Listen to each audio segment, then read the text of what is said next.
وبركاته. إن الحمد لله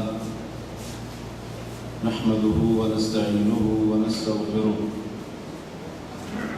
ونعوذ بالله من شرور أنفسنا ومن سيئات أعمالنا. من يهده الله فلا مضل له ومن يضلل فلا هادي له. وأشهد أن لا إله إلا الله وحده لا شريك له وأشهد أن محمدًا عبده ورسوله. يا أيها الذين آمنوا اتقوا الله حق تقاته ولا تموتن إلا وأنتم مسلمون. يا أيها الناس اتقوا ربكم الذي خلقكم من نفس واحدة وخلق منها زوجها وبث منهما رجالا كثيرا ونساء واتقوا الله الذي تساءلون به والأرحام إن الله كان عليكم رقيبا. يا أيها الذين آمنوا اتقوا الله وقولوا قولا سديدا يصلح لكم أعمالكم ويغفر لكم ذنوبكم ومن يطع الله ورسوله فقد فاز فوزا عظيما. أما بعد فإن خير الحديث كتاب الله وخير الهدي هدي محمد صلى الله عليه وسلم وشر الأمور محدثاتها وكل محدثة بدعة وكل بدعة ضلالة وكل ضلالة في النار. اللهم صل على محمد وعلى آل محمد كما صليت على إبراهيم وعلى آل إبراهيم إنك حميد مجيد. اللهم بارك على محمد وعلى آل محمد كما باركت على إبراهيم وعلى آل إبراهيم إنك حميد مجيد. رب اشرح لي صدري ويسر لي أمري واحلل عقدة من لساني يفقه قولي. اللهم انفعنا بما علمتنا وعلمنا ما ينفعنا وزدنا علما. سبحانك لا علم لنا إلا ما علمتنا إنك أنت العليم الحكيم.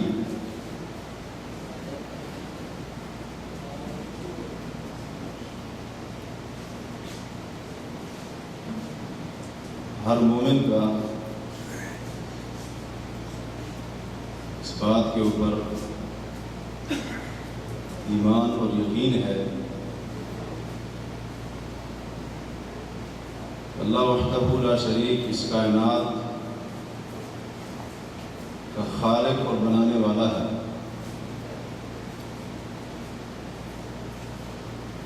اور وہی اللہ اس کائنات کا مالک بھی ہے اور اس کے نظام کو چلانے والا ہے.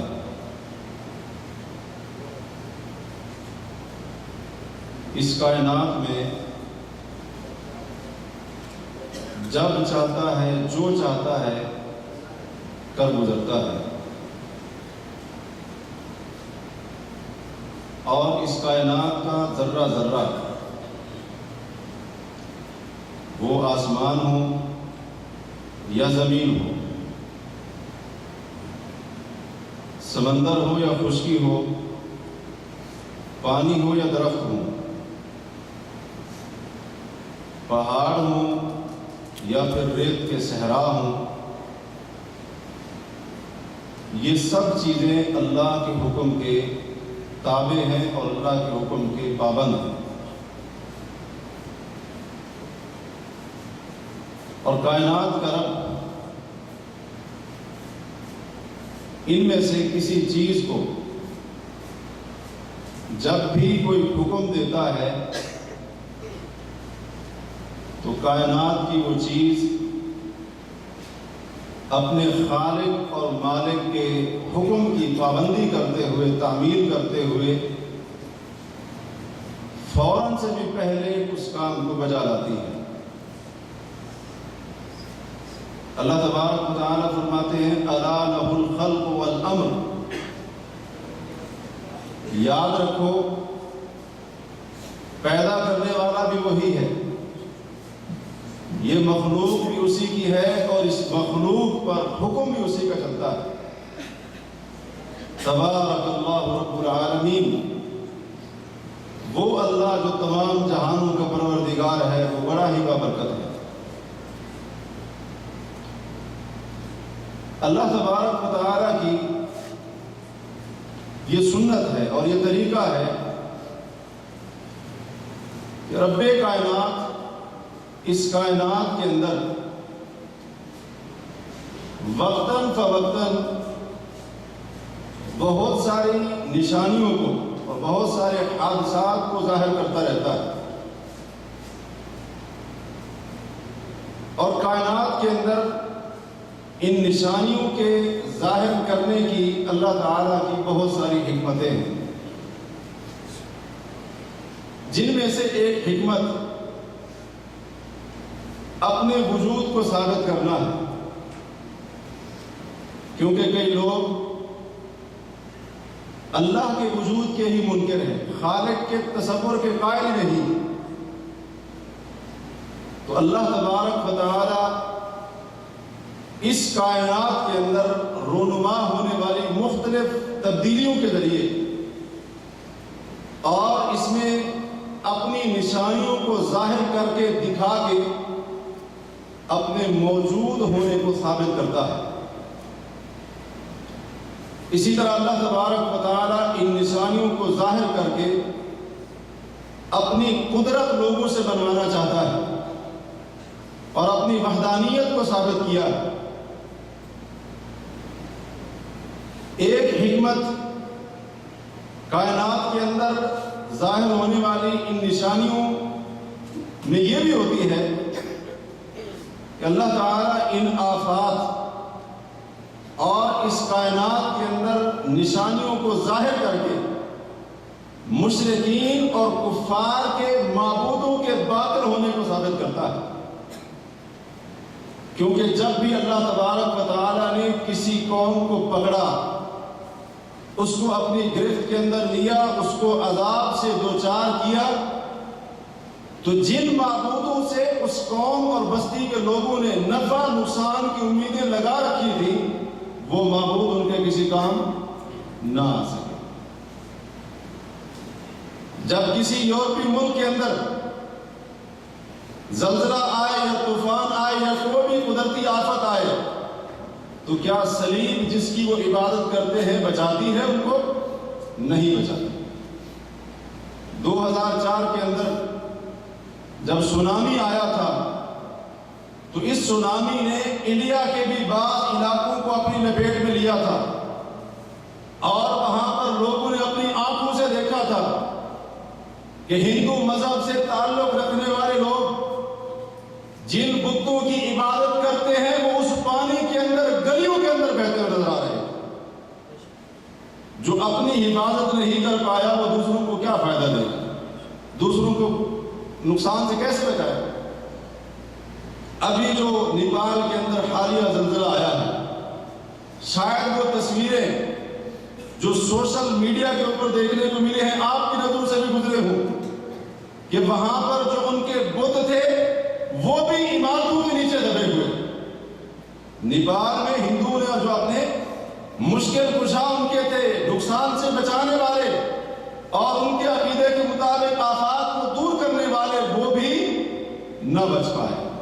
یہ اللہ تعالیٰ کی حکمت ہے کہ رب کائنات اس اپنی کائنات کے اندر، اس مخلوق کے اندر مختلف قسم کی نشانیوں کو ظاہر کر کے ان آفتوں کو بھیج کر اللہ مشرکین اور کفار کے معبودوں کے باطل ہونے کو کائنات کے لوگوں کے سامنے واضح کرتا ہے۔ اللہ تبارک و تعالیٰ نے جہاں پر قوم عاد کی بربادی کا واقعہ ذکر کیا سورہ احقاف میں، اس کے بعد اللہ تعالیٰ نے فرمایا فَلَوْلَا نَصَرَهُمُ الَّذِينَ اتَّخَذُوا قُرْبَانًا آلِهَةً، ان لوگوں کو، اس قوم عاد کو یا دیگر بستیاں جن کو ہم نے ہلاک کیا، جن کو ہم نے صفحہ ہستی سے مٹا دیا اور ان کو عذاب کے ذریعے نیست و نابود کر دیا، اپنے جو معبود انہوں نے اللہ کے قرب کے لیے بنا رکھے تھے، انہوں نے اس عذاب میں ان کی مدد کیوں نہ کی؟ بل ضلوا عنہم، بلکہ اللہ فرماتے وہ ان سے غائب ہو گئے۔ یعنی جب یہ آندھی آئی، طوفان آیا قوم عاد کے اوپر، تو جن بتوں کی عبادت کرتے تھے ان کے اپنے معبود ان کے کسی کام نہ آ سکے، کیونکہ اللہ تبارک و تعالیٰ جب کسی کو پکڑتا ہے، اپنی گرفت میں لیتا ہے، تو پھر اس کی گرفت سے کوئی چھڑانے والا نہیں ہوتا۔ ان نشانیوں کے اندر، ان قدرتی آفات کے اندر حکمت یہ بھی ہوتی ہے کہ اللہ تبارک و تعالی اپنی یہ نشانیاں دکھا کر منکرین کے اوپر حق کو واضح کرنا چاہتا ہے، تاکہ جو کفار ہیں اور منکرین ہیں اور اللہ تبارک و تعالی کی وحدانیت کا انکار کرنے والے ہیں، اور ان کا عقیدہ اور نظریہ ایسا ہے کہ جس کے اندر کئی الہ کا تصور موجود ہے، اللہ تعالیٰ ان کے اوپر حق کو واضح کرنا چاہتا ہے۔ اللہ تبارک و تعالیٰ فرماتے ہیں سَنُرِيهِمْ آیَاتِنَا فِي الْآفَاقِ وَفِي أَنفُسِهِمْ حَتَّى يَتَبَيَّنَ لَهُمْ أَنَّهُ الْحَقُّ۔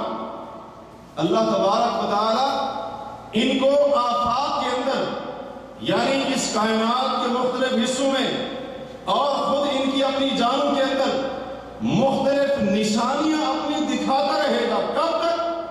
جب تک ان کے اوپر حق واضح نہ ہو جائے۔ حَتَّى يَتَبَيَّنَ لَهُمْ أَنَّهُ الْحَقُّ، جب تک ان پر واضح نہ ہو جائے کہ یہ دین اسلام اور یہ قرآن اور جناب محمد الرسول اللہ صلی اللہ علیہ وسلم یہ حق ہے، تب تک اللہ ان کو کائنات کے مختلف حصوں میں بھی اور خود ان کی اپنی جانوں میں بھی نشانیاں دکھاتا رہے گا۔ سورہ توبہ میں اللہ فرماتے ہیں اولا یرون انہم یفتنون کل عام مرۃ و مرتين، کیا یہ دیکھتے نہیں ہیں کہ ہر سال ان کو ایک بار یا دو بار کسی آزمائش کا سامنا کرنا پڑتا ہے۔ ثم لا يتوبون ولا يذكرون، پھر بھی یہ کافر اپنے کفر سے نہ توبہ کرتے ہیں اور نہ ہی نصیحت کرتے ہیں۔ اسی طرح ان نشانیوں کے اندر ایک حکمت یہ بھی ہے کہ جو ان آفات سے، کائنات کے اندر واقع ہونے والی ان تبدیلیوں سے اور کائنات کے اندر واقع ہونے والے ان حادثات سے بچ جاتے ہیں، اللہ تبارک و تعالیٰ ان کو سنہری موقع دیتا ہے کہ وہ توبہ کر لیں اور اللہ کی طرف رجوع کر لیں۔ اللہ تعالیٰ ان کو موقع دیتا ہے۔ اللہ تبارک و تعالیٰ فرماتے ہیں سورہ سجدہ میں وَلَنُذِيقَنَّهُم مِّنَ الْعَذَابِ الْأَدْنَىٰ دُونَ الْعَذَابِ الْأَكْبَرِ لَعَلَّهُمْ يَرْجِعُونَ، فرمایا قیامت کے بڑے عذاب سے پہلے ہم ان کو دنیا میں چھوٹے چھوٹے عذاب ضرور چکاتے رہیں گے۔ کیوں؟ لَعَلَّهُمْ يَرْجِعُونَ، تاکہ یہ واپس لوٹ آئے۔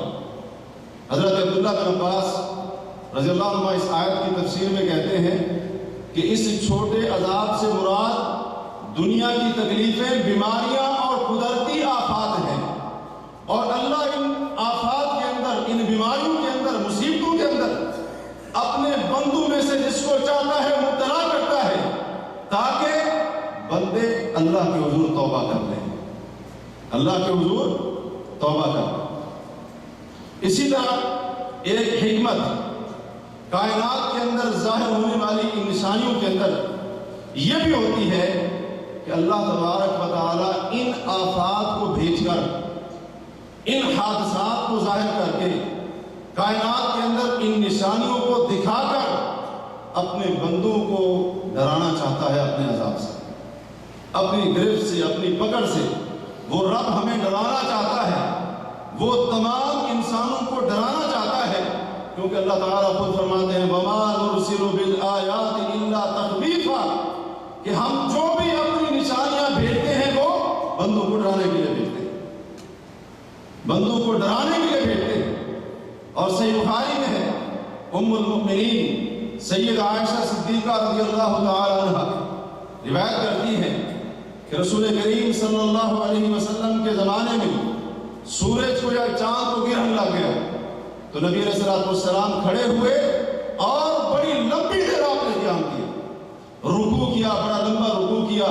تو وہ سارا یہ واقعہ بیان کرتی ہے کہ نبی علیہ السلام سورج گرہن کی نماز کیسے ادا کی، تو اس کے آخر میں وہ بیان کرتی ہے کہ اس نماز کو ادا کرنے کے بعد اللہ کے رسول صلی اللہ علیہ وسلم لوگوں کے سامنے کھڑے ہوئے، فحمد اللہ واثنى علیہ، اللہ کی حمد اور ثنا بیان کی، اور اس کے بعد فرمایا ان الشمس والقمر آیتان من آیات اللہ، یہ سورج اور چاند اللہ کی نشانیوں میں سے دو نشانیاں ہیں، اور جب ان کو گرہن لگتا ہے تو کسی کی موت کی وجہ سے نہیں لگتا، ان کو گرہن لگتا ہے نہ تو کسی کے پیدا ہونے کی وجہ سے نہ کسی کے مرنے کی وجہ سے، کیونکہ زمانہ جاہلیت کے لوگ یہی سمجھتے تھے کہ جب سورج یا چاند کو گرہن لگتا وہ سمجھتے تھے کہ آج یا تو کوئی عظیم بندہ پیدا ہوا یا پھر مرا۔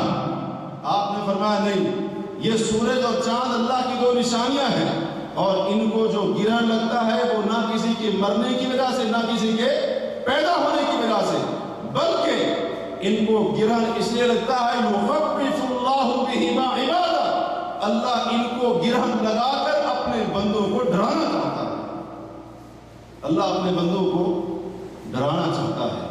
تو یہ بھی ایک حکمت ہوتی ہے ان بہت ساری حکمتوں میں سے کہ اللہ تبارک و تعالی اس کائنات کے اندر مختلف زمانوں میں، مختلف موقعوں پر، مختلف اوقات میں اور مختلف جگہوں کے اوپر یہ مختلف جو نشانیاں ظاہر ہوتی ہیں، کائنات کے اندر جو حوادث ظاہر ہوتے ہیں، اللہ تعالیٰ ان کے ذریعے اپنے بندوں کو ڈرانا چاہتا ہے۔ جو نشانیاں اس کائنات کے اندر ظاہر ہوتی ہیں انہی میں سے زلزلے بھی ہیں۔ زلزلہ کیا ہوتا ہے؟ زلزلہ یہ ہوتا ہے کہ زمین لرزنے لگے، حرکت میں آ جائے، اور جب زمین لرزتی ہے، حرکت میں آتی ہے، تو پھر کیا نتیجہ ہوتا ہے؟ انسان بھی نہیں بچتے، اور جس جگہ پر حرکت کرتی ہے وہاں پر مکان بھی، جگہ بھی، وہ جگہ بھی نہیں بڑھتی اور وہاں کے انسان بھی نہیں بڑھتے الا ماشاء اللہ۔ یہ ہوتے ہیں زلزلے۔ تو یہ بھی اللہ کی نشانیوں میں سے ایک نشانی ہے جس کو رب کائنات وقتاً فوقتاً زمین کے مختلف خطوں اور علاقوں میں ظاہر کرتا رہتا ہے، ان کو ظاہر کرتا رہتا ہے، اور اس کے پیچھے بھی یہ ساری حکمتیں ہوتی ہیں جو ابھی ہم نے سنی۔ یہ حکمتیں ہوتی ہیں کہ جس کی بنا پر یہ نشانیاں کائنات کے اندر ظاہر ہوتی ہیں۔ غرض اس کے کہ ہم زلزلے کے شرعی اسباب اور وجوہات پر بات کریں، یہ مناسب ہے کہ ہم یہ جان لیں کہ کیا یہ زلزلے اسی امت میں ہیں یا پہلے میں؟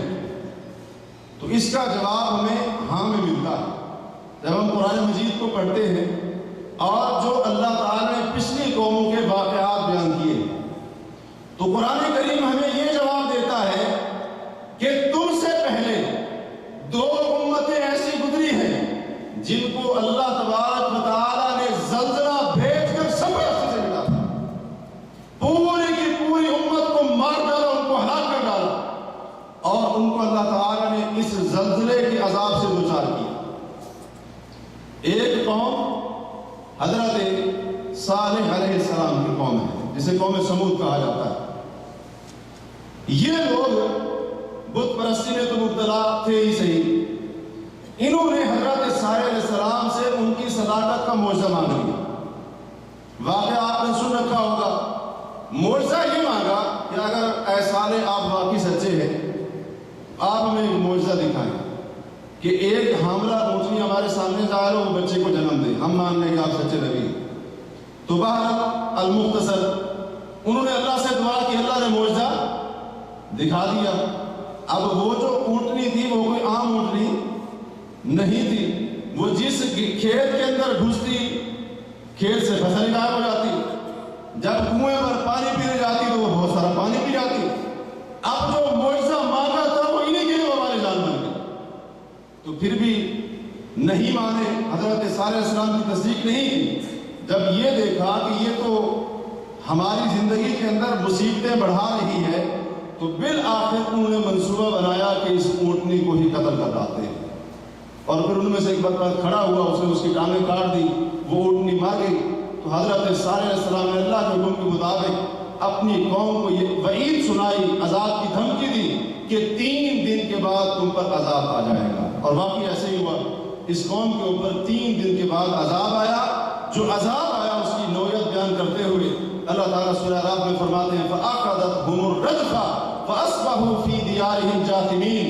اس قوم سمود کو، حضرت صالح علیہ السلام کی قوم کو زلزلے نے پکڑ لیا اور یہ اپنے ہی گھروں کے اندر اونھے منہ پڑے ہوئے۔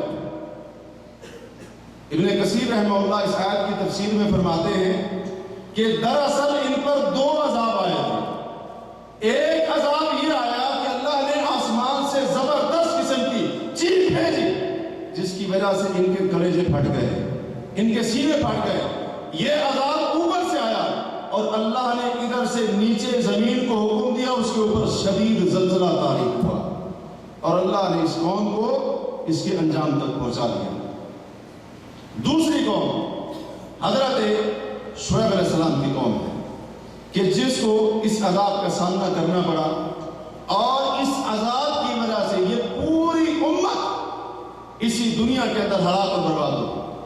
ان میں سے ایک فرد بھی زندہ نہ بچا سوائے حضرت شعیب کے اور جو لوگ ان پر ایمان لائے۔ ایک بھی جو کفر کرنے والا تھا، شرک کرنے والا تھا، اس زمین کے اوپر باقی نہ رہا۔ تو ان کا ایک جرم تو یہی تھا، یہ بت پرستی میں مبتلا تھا، شرک کے اندر مبتلا تھا۔ اور دوسرا ان کا جو بڑا ہی معروف جرم اور گناہ تھا وہ یہ ہے کہ ناپ تول کے اندر کمی کرتے تھے، ناپ تول کے اندر کمی کرتے تھے۔ یہ ان کے اندر بہت بڑی قباحت اور خرابی تھی۔ حضرت شعیب علیہ السلام آئے، روکا ان کو، بت پرستی سے بھی روکا۔ اور بعض مفسرین نے یہ جو آیت ہے سورۃ الشعراء کی، کذب اصحاب الایکۃ المرسلین، کہ ایکا والوں نے مرسلین کو جھٹلا دیا۔ آگے حضرت شعیب علیہ السلام کو پورا واقعہ ہے۔ تو ایکا کی تفسیر میں بعض مفسرین نے کہا ہے کہ دراصل یہ جو ایکا تھا کچھ درختوں کا جھنڈ تھا، درختوں کا ایک مجموعہ تھا، اور حضرت شعیب علیہ السلام کی قوم کے بعض افراد ان درختوں کی عبادت کرتے تھے، ان درختوں کی عبادت کرتے تھے، ان کی پرستش کرتے تھے۔ حضرت شعیب علیہ السلام آئے، بت پرستی سے بھی روکا، وہ جو ایکا درختوں کا جو جھنڈ تھا اس کی عبادت سے بھی روکا، اور جو ان کے اندر اور بڑی خرابی تھی ناپ تول میں کمی کرنا، اس سے بھی روکا۔ وہی سلوک ہوا جو سب کے ساتھ ہوتا ہے۔ آگے سے دھمکیاں ملی اور کہا گیا کہ اگر آپ کا قبیلہ نہ ہوتا، خاندان نہ ہوتا، ہم آپ کو پتھر مار مار کے ہلاک کر دیتے۔ بالآخر عذاب کا مطالبہ کیا، اللہ تبارک و تعالیٰ نے ان پر 3 عذاب بھیجے، 3 عذاب بھیجے۔ سب سے پہلے ان پر زبردست قسم کی چیخ آئی، اور دوسرا عذاب فَأَخَذَتْهُمُ الرَّجْفَةُ، اللہ فرماتے ان کو زبردست اور طاقتور قسم کے زلزلے نے پکڑ لیا۔ اور تیسرا عذاب فَأَخَذَهُمْ عَذَابُ يَوْمِ الظُّلَّةِ، اللہ فرماتے ہیں سائبان کے دن کے عذاب نے ان کو اپنی گرفت میں لے لیا۔ یہ عذاب یوم الظلہ کیا ہے؟ سائبان کے دن کا عذاب کیا ہے؟ مفسرین کہتے ہیں کہ ان پر عذاب آنے سے پہلے قحط سالی ہوگی، حتیٰ کہ بھوکے اور پیاسے مرنے لگے۔ اچانک ایک دن بادل کو دیکھا اور سمجھے کہ یہ بادل بارش برسائے گا، یہ سارے ایک میدان کے اندر جمع ہوتے ہیں۔ وہ بادل بادل نہیں تھا، اس کے اندر آگ تھی۔ اللہ نے آگ برسائی، چیخ بھی آئی، اور نیچے سے زمین حرکت کرنے لگی، زلزلہ اس کے اوپر طاری ہوا۔ اللہ نے اس قوم کو نیست و نابود کر دیا اور اس کو برباد کر دیا۔ زلزلے سے ملتا جلتا ایک اور عذاب زمین کے اندر دھنسا دیا جانا ہے، یہ بھی پچھلی امتوں کے اندر تھا. اللہ تبارک و تعالیٰ نے فرمایا سورہ عنکبوت میں فَكُلًّا أَخَذْنَا بِذَنبِهِ، ان میں سے ہر ایک کو، اللہ تعالیٰ نے مختلف قوموں کا ذکر کرنے کے بعد فرمایا ان میں سے ہر ایک کو ان کے گناہوں کی وجہ سے ہم نے پکڑا. فَمِنْهُمْ مَنْ أَرْسَلْنَا عَلَيْهِ حَاصِبًا، ان میں سے بعض وہ تھے جن پر ہم نے آسمان سے پتھروں کی بارش برسائی. اور اسی طرح سے کچھ ایسے تھے اللہ فرماتے ہیں وَمِنْهُمْ مَنْ خَسَفْنَا، کچھ ایسے تھے جن کو ہم نے زمین کے اندر دھنسا دیا. وَمِنْهُمْ مَنْ أَغْرَقْنَا، اور کچھ کو ہم نے غرق کر دیا، پانی کے اندر ڈبو دیا. اللہ تبارک و تعالیٰ نے جن کو زمین کے اندر دھنسایا ان میں سے ایک قارون بھی تھا. قارون جو موسیٰ علیہ السلام کی قوم میں سے تھا، حضرت موسیٰ علیہ السلام کے اوپر ایمان نہ لایا، بلکہ بعض مفسرین کو کہتے ہیں کہ حضرت موسیٰ علیہ السلام کے خاندان میں سے تھا، ان کا قریبی رشتہ دار. اس کے پاس بڑے خزانے تھے، بہت زیادہ مال و دولت.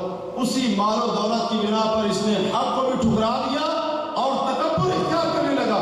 بالآخر کیا ہوا؟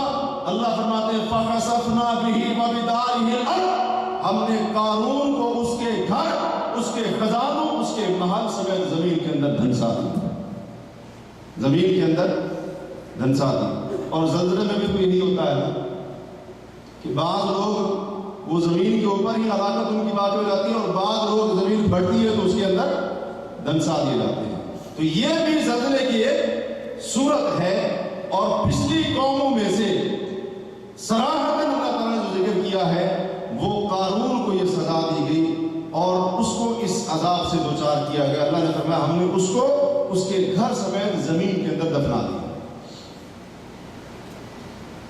یہ ساری باتیں سننے کے بعد اللہ تبارک و تعالیٰ نے اس کتاب کے اندر فرمایا، سورہ انعام میں فرمایا قُلْ هُوَ الْقَادِرُ عَلَىٰ أَن يَبْعَثَ عَلَيْكُمْ عَذَابًا مِّن فَوْقِكُمْ أَوْ مِن تَحْتِ أَرْجُلِكُمْ، کہہ دیجئے وہ اللہ قادر ہے اس بات کے اوپر، اس بات پر قدرت رکھتا ہے. کس بات پر قدرت رکھتا ہے؟ عَلَىٰ أَن يَبْعَثَ عَلَيْكُمْ عَذَابًا مِّن فَوْقِكُمْ، کہ وہ رب تمہارے اوپر سے عذاب کو بھیج دے. وہ قادر ہے. اَوْ مِن تَحْتِ أَرْجُلِكُمْ، یا تمہارے قدموں کے نیچے سے عذاب کو بھیج دے. اس بات کے اوپر بھی وہ قادر ہے. اس آیت کی تفسیر میں حضرت سعید بن جبیر اور مجاہد دونوں بہت بڑے تابعی ہیں، ان کے علاوہ اور بھی بہت سارے مفسرین نے اس آیت کی تفسیر میں کہا ہے کہ اوپر سے عذاب آنے کا مطلب یہ ہے کہ اللہ اس بات پر قادر ہے کہ آسمان سے تم پر پتھروں کی بارش برسائے. وہ قادر ہے. اور پاؤں کے نیچے سے جو عذاب اللہ نے ذکر کیا ہے اس کا مطلب یہ ہے کہ زمین کو اللہ ہلا دے، زمین کے اوپر زلزلہ بھیج کر اللہ تمہیں نیچے سے پکڑ دے، تمہارے پاؤں کے نیچے سے عذاب بھیج کر تمہیں ہلاک کر دے. اللہ اس بات کے اوپر بھی قادر ہے. اس لیے نبی علیہ الصلوۃ والسلام کی ایک دعا کے اندر یہ الفاظ آتے ہیں وَأَعُوذُ بِعَظْمَتِكَ أَنْ أُغْتَالَ مِن تَحْتِي، اے اللہ میں تیری عظمت کی پناہ میں آتا ہوں کہ میں نیچے سے پکڑ لیا جاؤں، میں نیچے سے پکڑ لیا جاؤں. یعنی میرے پاؤں اور قدموں کے نیچے سے اچانک مجھے پکڑ لیا جائے. اے اللہ میں تیری عظمت کی اس چیز سے بھی پناہ میں آتا ہوں. یہ نبی علیہ الصلوۃ والسلام اللہ سے دعا کیا کرتے تھے. اسی لیے جب یہ آیت نازل ہوتی ہے، صحیح بخاری میں حضرت جابر رضی اللہ عنہ روایت ہے، وہ کہتے ہیں کہ جب یہ آیت نازل ہوئی تو نبی علیہ الصلوۃ والسلام نے جب اس آیت کو پڑھا قُلْ هُوَ الْقَادِرُ عَلَىٰ أَن يَبْعَثَ عَلَيْكُمْ عَذَابًا مِّن فَوْقِكُمْ، کہ اللہ تمہارے اوپر قادر ہے کہ وہ تم پر اوپر سے عذاب بھیج دے. نبی علیہ الصلوۃ والسلام نے فرمایا اعوذ بوجہک، اے اللہ میں آپ کی پناہ میں آتا ہوں کہ ہمارے اوپر سے عذاب بھیجا جائے. اور جب اللہ نے فرمایا او من تحت ارجلکم، تمہارے پاؤں کے نیچے سے عذاب بھیجنے پر بھی وہ قادر ہے. نبی علیہ الصلوۃ والسلام نے تب بھی اللہ سے دعا کی اعوذ بوجہک، اے اللہ میں آپ کی اس سے پناہ چاہتا ہوں، یعنی میں پناہ چاہتا ہوں کہ اوپر سے عذاب آئے یا پاؤں کے نیچے سے عذاب آئے. یہ کچھ باتیں سننے کے بعد اب ہم آتے ہیں کہ آخر یہ زلزلے آتے کیوں ہیں، اس کے اسباب کیا ہیں، وجوہات کیا ہیں۔ اس سلسلے میں ہماری گفتگو شریعت کی روشنی میں ہوگی۔ لوگوں نے، سائنسدانوں نے اور اسی طرح سے زمین کے ماہرین نے جو وجوہات بیان کی ہیں ان کو ہم ایک طرف رکھتے ہیں، شرعی اسباب کیا ہے، آخر کون سا ایسا اس زمین کے اوپر گناہ ہوتا ہے جس کی وجہ سے اللہ زمین کو حکم دیتا ہے کہ حرکت کر، تو یہ زمین حرکت میں آ جاتی ہے۔ اللہ کے حکم کی پابندی کرتے ہوئے یہ زمین چند لمحوں کے لیے، چند سیکنڈوں کے لیے اس کے اوپر زلزلہ طاری ہوتا ہے اور ہزاروں لاکھوں افراد لقمہ اجل بن جاتے ہیں۔ آخر وجہ کیا ہے؟ انسان ایسی کون سی غلطی کرتا ہے، ایسا کون سا جرم کرتا ہے کہ جس کی وجہ سے یہ زمین بھی حرکت میں آ جاتی ہے، تاکہ ہم ان گناہوں سے بچ سکیں۔ ہم یہ نہ سوچیں کہ زلزلہ تو ادھر کہاں آنا ہے، اگر ادھر آ سکتا ہے تو ادھر بھی کوئی دیر لگتی ہے۔ اللہ نے زمین کو اتنا کہنا ہے کہ کون ہو جا، بس اس نے اللہ کے حکم کی فوراً تعمیل کر دی۔ اس کا سب سے بڑا سبب گناہ ہے، زلزلے آنے کا سب سے بڑا سبب گناہ ہے، اور گناہوں کی کثرت ہے۔ جو بھی گناہ، عموماً جو بھی گناہ ہے، جب گناہوں کی کثرت ہو جاتی ہے زمین پر، تب یہ زمین حرکت میں آتی ہے، تب اس زمین کے اوپر زلزلے طاری ہوتے ہیں، تب رب کائنات زمین کو حکم دے کر اپنے بندوں کو جھنجھوڑتا ہے اور کچھ لوگوں کو ہلاکت کا سامنا کرنا پڑتا ہے، اور جو باقی رہ جاتے ہیں ان کے لیے بھی پیغام ہوتا ہے اگر ان پر آیا تھا تو تم پر بھی آ سکتا ہے، تم پر بھی آ سکتا ہے۔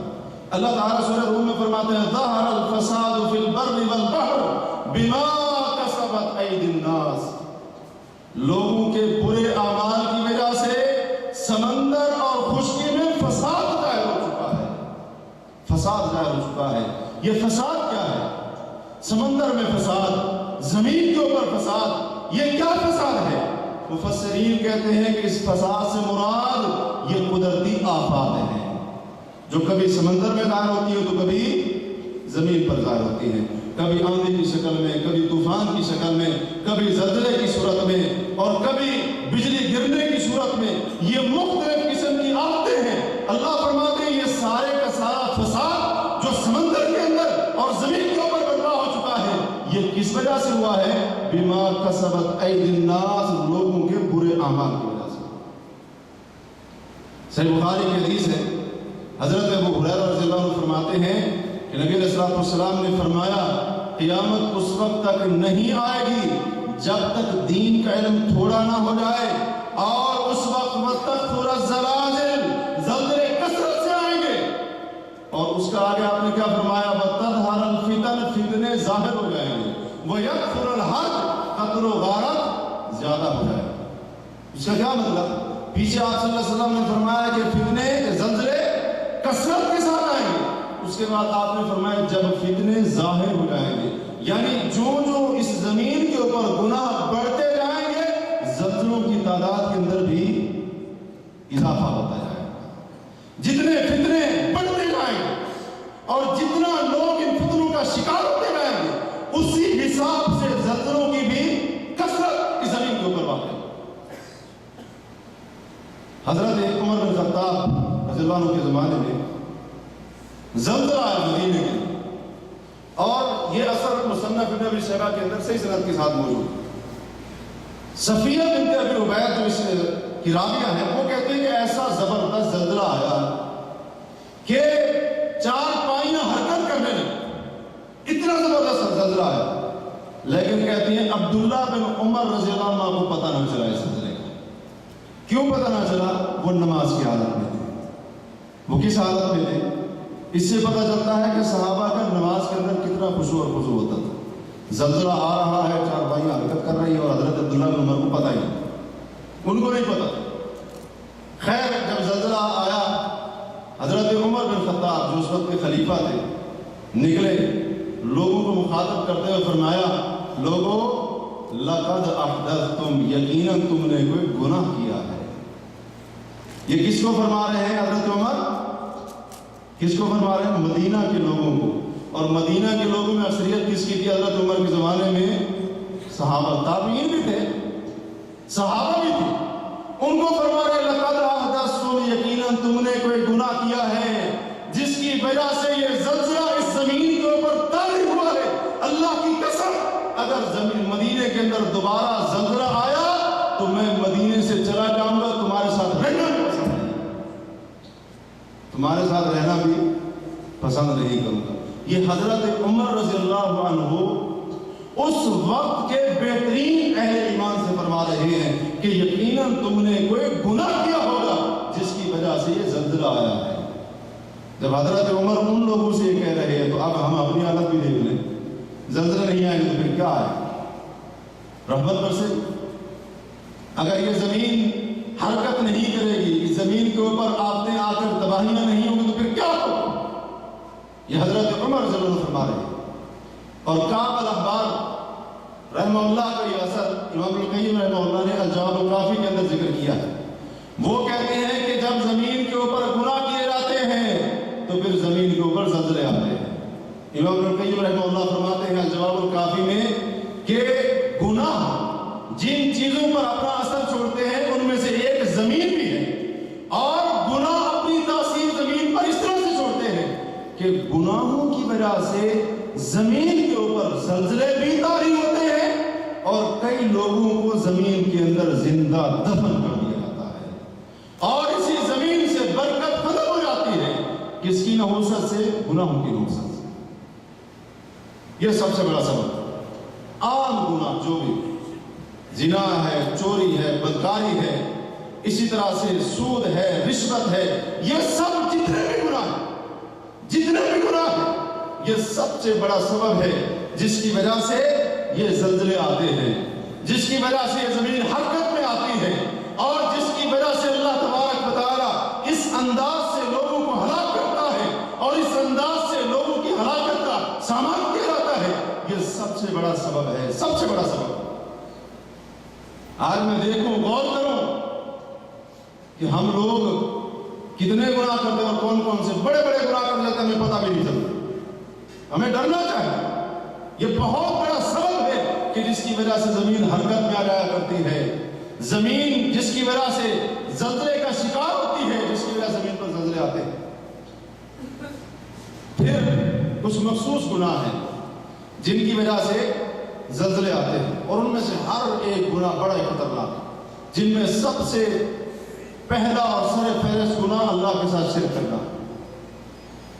حضرت صالح علیہ السلام کی قوم، حضرت شعیب علیہ السلام کی قوم کا واقعہ بھی ہم نے سنا ہے۔ زلزلہ آیا تھا نا ان کے اوپر، اللہ نے زلزلہ بھیج کر ان کو ہلاک کیا۔ ان کا سب سے بڑا جرم کیا تھا؟ بت پرستی کے اندر مبتلا تھے، شرک کے اندر مبتلا تھے۔ اللہ تبارک و تعالیٰ نے قوم سمود کو بھی، قوم شعیب کو بھی، دونوں قوموں کو زلزلے کا عذاب بھیج کر صفحہ ہستی سے ان کا نام نشان مٹا۔ یہ شرک بھی ایسا گناہ ہے جس کی وجہ سے زلزلے آتے ہیں، جس کی وجہ سے زمین حرکت میں آتی ہے، اور اللہ تبارک و تعالیٰ اس زمین کو حکم دیتا ہے اور یہ حرکت کرتی ہے۔ اور کیوں حرکت کرتی ہے؟ اس کے پیچھے بہت ساری حکمتیں ہیں، شروع میں بیان کی۔ اسی طرح ایک اور خاص گناہ جس کی وجہ سے زلزلے آتے ہیں وہ ہے زنا اور بدکاری، جو آج افسوس کے ساتھ مسلمانوں کے اندر کثرت کے ساتھ پھیل چکا ہے۔ حتیٰ کہ لوگوں کی اکثریت کا تو یہ حال ہے کہ لوگ اس کو گناہ سمجھتے ہی نہیں، لوگ اس کو گناہ سمجھتے ہی نہیں، بدکاری کو گناہ سمجھتے نہیں، لوگوں کے ذہن سے یہ بالکل نکل چکا ہے۔ یہ بھی ایک بہت بڑا سبب ہے۔ سنن ترمذی میں ام المؤمنین سیدہ عائشہ صدیقہ رضی اللہ عنہا کی روایت ہے، وہ کہتے ہیں کہ نبی علیہ السلام نے فرمایا کہ فی آخر هذه الامہ، اس امت کے آخری زمانے میں، اس امت کے آخری لوگوں میں 3 قسم کے عذاب آئے۔ کون کون سے؟ خسف و مسف و قذف۔ پہلا عذاب اس امت کے آخری لوگوں کو، آخری زمانے کے لوگوں کو زمین کے اندر دھنسا دیا جائے گا۔ اور پہلے عرض کیا ہے کہ زمین میں دھنسایا جانا یہ بھی زلزلے کی ایک صورت ہے، زمین میں دھنسا دیا جائے گا۔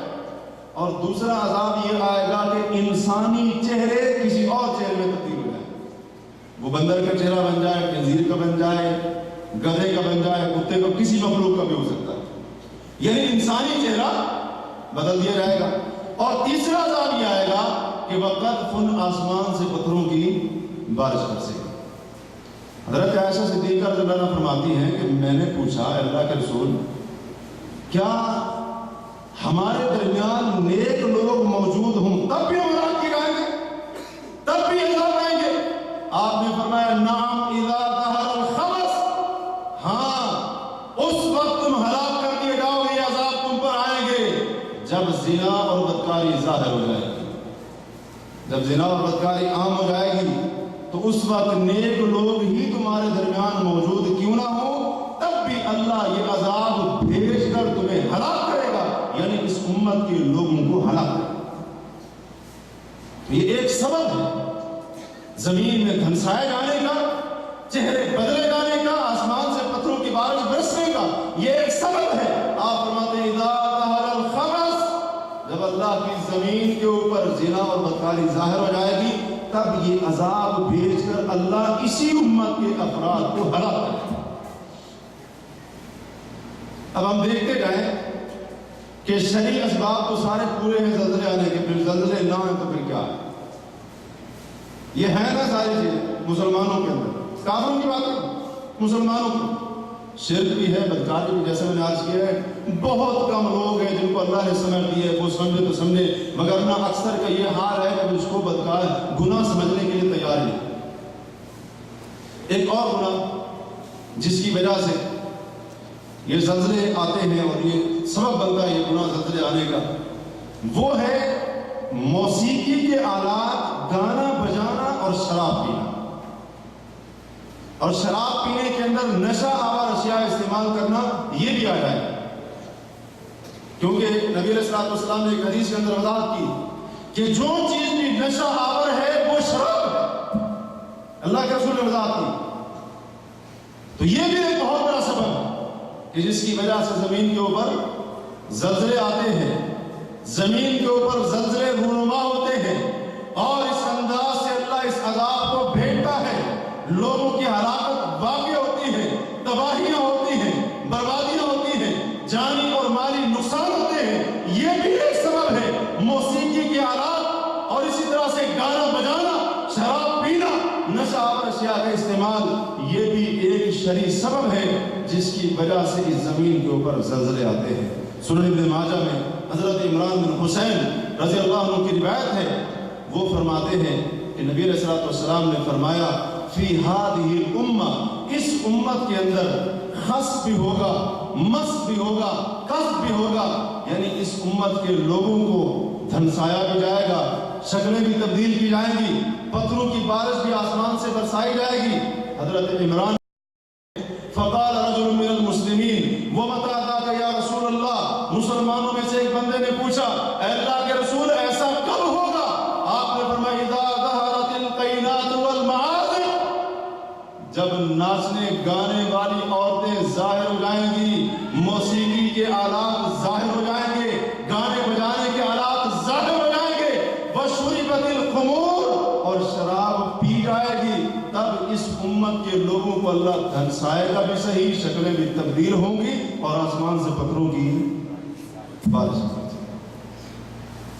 یہ سبب بھی ہے، کافروں کی بات چھوڑیں، مسلمان عورتیں یہ سارا کام کر رہے ہیں، مسلمان عورتیں، اور آج کئی مسلمان ہیں جو بڑے بےچین ہیں گانے گانے کے لیے، اور اسی طرح سے گانے سننے کے لیے، ناچ کرنے کے لیے، اور اسی طرح سے ہلہ مچانے کے لیے، اودھم کرنے کے لیے، اور ڈنکے کی چوٹ پر وہ دوسروں کہتے ہیں کہ ہم گانا سنیں گے، اونچی آواز میں سنیں گے، لگائیں گے، جس کو جو کہنا ہے جا کر کہہ دو، ہم گانا سنیں گے، اور اسی طرح سے گانے اس موسیقی کے اوپر مست ہو کر ہم رقص یہ مسلمان کی آج سوچ ہے. اور شراب پینا، نشہ آور اشیاء استعمال کرنا، یہ بھی تو عام ہے نا مسلمانوں کے.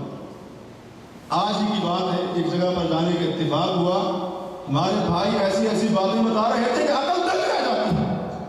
مسلمان شراب پیتا ہے ہندو کے ساتھ ہے،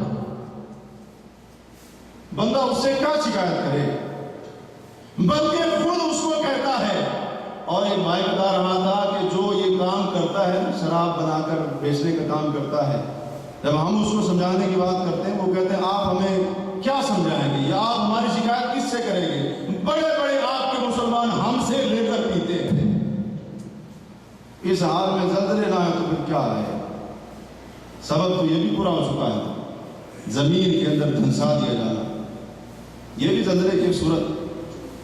شراب عام ہے، اسی طرح سے ناچنے گانے والی عورتیں وہ بالکل عام ہیں.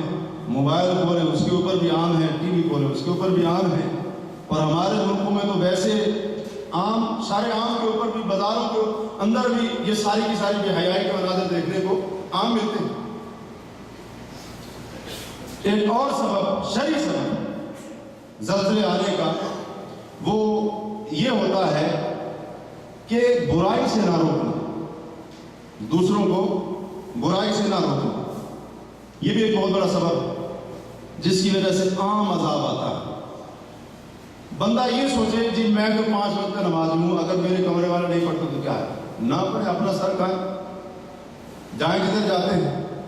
برائی سے نہ روکنا. اور بہت ساری برائیاں، متعدد برائیاں وہ ہم میں سے اکثر کے سامنے ہوتی رہتی ہیں، لیکن روکنے کی توفیق نہیں. ہماری سستی کی وجہ سے، ہماری کوتاہی کی وجہ سے. اور پھر برائی کرتے کرتے پہلے ایک بندہ برائی کرتا ہے، پھر چند دنوں کے بعد 10 کرتے ہیں، پھر وہ 100 ہو جاتے ہیں.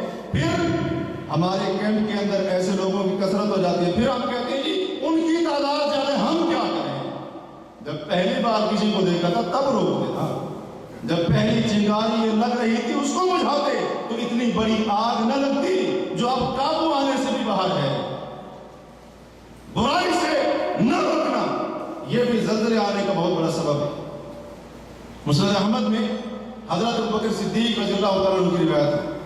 وہ فرماتے ہیں کہ میں نے اللہ کے رسول صلی اللہ علیہ وسلم کو فرماتے ہوئے سنا، ان الناس، جب لوگ اذا رأوا المنکر، جب کسی برائی کو اپنی آنکھوں سے ہوتا ہوا دیکھیں گے اور پھر اس کو روکیں گے نہیں، اوشک ان یعمہم اللہ بعقاب، قریب ہے کہ اللہ تعالیٰ سب کے اوپر سزا نازل کر دے، سب کے اوپر سزا نازل کر دے. اور جب زلزلہ آتا ہے تو سب پر ہی آتا ہے نا، یا فرق کر کے آتا ہے، یہ مسلمان ہے اس کو چھوڑ دو ہندو پر جانا ہے، سب پر ہی آتا ہے، چھوٹا بڑا، نیک بد، فاسق فاجر، متقی پرہیزگار، سب کے اوپر آتا ہے. اور اس کی وجہ اللہ کے رسول نے کیا بیان فرمائی، جب لوگ کسی کو برائی کرتے ہوئے دیکھیں گے، گناہ کرتے ہوئے دیکھیں گے اور اس کو روکیں گے نہیں، باز رہنے کا حکم نہیں دیں گے، اللہ ان سب کے اوپر عذاب نازل. اگرچہ یہ برائی سے نہ روکنے والا کتنا بڑا عبادت گزار کیوں نہ ہو، کتنا بڑا متقی پرہیزگار کیوں نہ ہو، اس کے اوپر بھی آتا. تو عام عذاب جن صورتوں میں آتے ہیں، سب کے اوپر جو عذاب جن صورتوں میں آتے ہیں ان میں سے ایک صورت یہ زلزلے کے لیے ہے، یہ زلزلے کے لیے. اور آپ دیکھ لیں نیپال کے اندر مسلمانوں کا بہت زیادہ نقصان ہوا، آپ نے پڑھا اور سنا ہو، بہت زیادہ کثرت کے ساتھ نقصان وہ مسلمانوں کا، جانے بھی مالے بھی ہر قسم کا نقصان. تو یہ ایک سبب ہے. آج برائیاں ہو رہی ہیں اور اسی طرح سے یہ سب کچھ ہو رہا ہے. بلکہ بعض لوگوں کا تو یہ نظریہ ہے، وہ کہتے ہیں لوگوں کو نیکی کی دعوت دو، گناہ سے نہ روکو. یہ کون سا اسلام ہے بھائی؟ اللہ تو فرماتا ہے تم بہترین امت ہو، کیا کرتے ہو؟ نیکی کا حکم دیتے ہو برائی سے. تو یہ پتا چلا اگر نیکی کا، نماز کا حکم دینا ہے تو شراب پینے سے بھی روکنا ہے، اگر عبادت کا حکم دینا ہے تو غلط کام کرنے سے بھی روکنا ہے. یہ دعوت کا جو فریضہ ہے، تبلیغ کا جو فریضہ ہے، اس کے اندر دونوں چیزیں. صرف نیکی کا حکم دیتے جاؤ، جی مومن ہیں، مسلمان ہیں، اللہ ان پر رحم کرے گا، غفور رحیم ہے، چشم پوشی کرو، پردہ پوشی کرو. ہم نے کب کہا کہ اس کی تشہیر کرو؟ لیکن ہم کہیں جی صرف نیکی کا حکم دو، برائی سے نہ روکو، جو کرتا ہے کرتا رہے. یہ بالکل غلط سوچ ہے. اگر ہم برائی سے نہیں روکیں گے تو پھر یہ جو جناب نیکی کا حکم دے رہا ہے، متقی پرہیزگار عبادت گزار ہے، کتنا نیک اور پرہیزگار کیوں نہ ہو، اگر یہ لوگوں کو برائی سے نہیں روکتا یہ بھی اس عذاب کے اندر چلا جائے. اس لیے اللہ تبارک و تعالیٰ نے جب ان لوگوں کو، جو یہودیوں کی جو جماعت ہفتے والے دن شکار کرتی تھی، شکار بالواسطہ جو نہیں کرتی تھی، میں نے آپ کو بتایا تھا کہ وہ چھوٹے چھوٹے گڑھے بنا رکھے، ہفتے والے دن وہ پانی اس کے اندر چھوڑ دیتے، مچھلیاں اس کے اندر آ کر جمع ہو جاتی اور اتوار والے دن آ کر مچھلیاں پکڑ لیتے. تو اس جماعت کے ساتھ رہنے والی ایک اور جماعت تھی جو ان کو یہ غلط حرکت کرتے ہوئے دیکھتی تھی، لیکن ان کو روکتی نہیں تھی. تیسری جماعت وہ تھی جو ان کو اس غلط کام سے روکتی تھی. اللہ فرماتے ہیں جب ہمارا عذاب آیا تو جو اس گناہ سے روکنے والے تھے ہم نے ان کو نجات دے دی، اور جو ظلم کرنے والے تھے، یعنی یہ مچھلیاں پکڑنے والے اور اس حرکت کے اوپر ان کو نہ روکنے والے، اللہ فرماتے ہیں ہم نے ان کو بندر بنا دیا اور ان کے اوپر عذاب دیا. ایک گناہ کرنے والے تھے، دوسرے ان کو گناہ سے روکتے نہیں، دونوں کے اوپر اللہ نے عذاب دیا. اور جو روکنے والے تھے اللہ نے ان کو اس عذاب سے محفوظ رکھا. تو برائی سے نہ روکنا یہ بھی عام زمین کے اوپر عام عذاب آنے کا ایک باعث ہے. اور عام عذاب کی ایک صورت بھی زلزلے کا آنا ہے. عام عذاب یعنی جو سب کے اوپر آئے، بہت سارے لوگوں کی ہلاکت اور موت کا باعث ہے.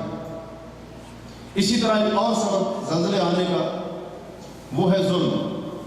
جیسا کہ ہم نے حضرت شعیب علیہ السلام کی قوم کا واقعہ سنا، ان کے اندر ایک برائی کیا تھی کہ وہ ناپ تول میں کمی کرتے تھے. اب جب ناپ تول میں کمی کرتے تھے تو لوگوں پر ظلم کرتے تھے. یہ بھی تو ظلم ہے. آپ کسی کو کوئی چیز ماپنے والی یا تولنے والی ہے کم کر کے دے رہے ہیں، ظلم ہے، اس کی حد تک تھی. اور یہ برائی ان کے اندر موجود تھی. اللہ تبارک و تعالیٰ نے قوم شعیب کے اوپر کیا کیا؟ فَأَخَذَتْهُمُ الرَّجْفَةُ، اللہ فرماتے ہیں ان کو شدید زلزلے نے پکڑ لیا. آج ہم دیکھیں ہمارے معاشرے کے اندر کتنا زیادہ ظلم ہے.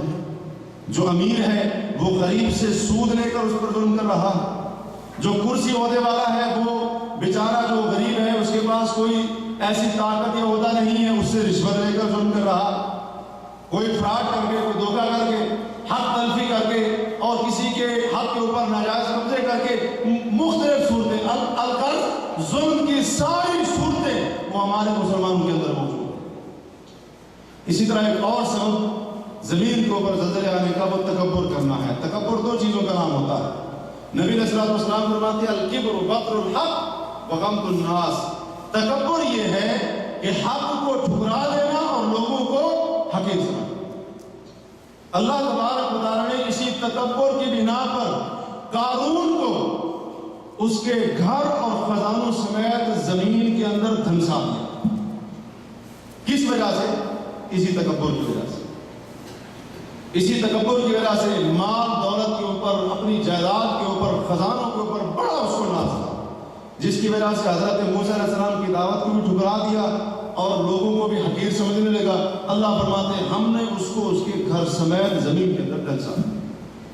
تو یہ تکبر بھی زمین کے اوپر زلزلے آنے کا، زمین میں دھنسائے جانے کا ایک بہت بڑا سبب ہے، بہت بڑی وجہ ہے، بہت بڑا ذریعہ ہے. تو بھائیو، یہ اسباب جاننے کے بعد اب کوئی اور بات کرنے کی گنجائش تو باقی نہیں رہتی، لیکن ضروری ہے کہ ہم ان حالات کے اندر کہ جب مختلف جگہوں کے اوپر یہ زلزلہ آیا ہوا ہے، اور جیسا کہ ہم نے پڑھا اور سنا اور دیکھا سوشل میڈیا کے ذریعے یا وہاں کے لوگوں کے ذریعے کہ بہت زیادہ نقصان ہوا ہے، بہت زیادہ نقصان ہوا ہے. اور سب سے بڑا نقصان وہ جانی نقصان ہے. 2000 سے اوپر اندازہ لگا کر بندوں کی ہلاکت کا بتایا جا رہا ہے، اور ابھی تک کوئی صحیح اندازہ نہیں ہے، کیونکہ پتہ نہیں کتنے لوگ ہیں جو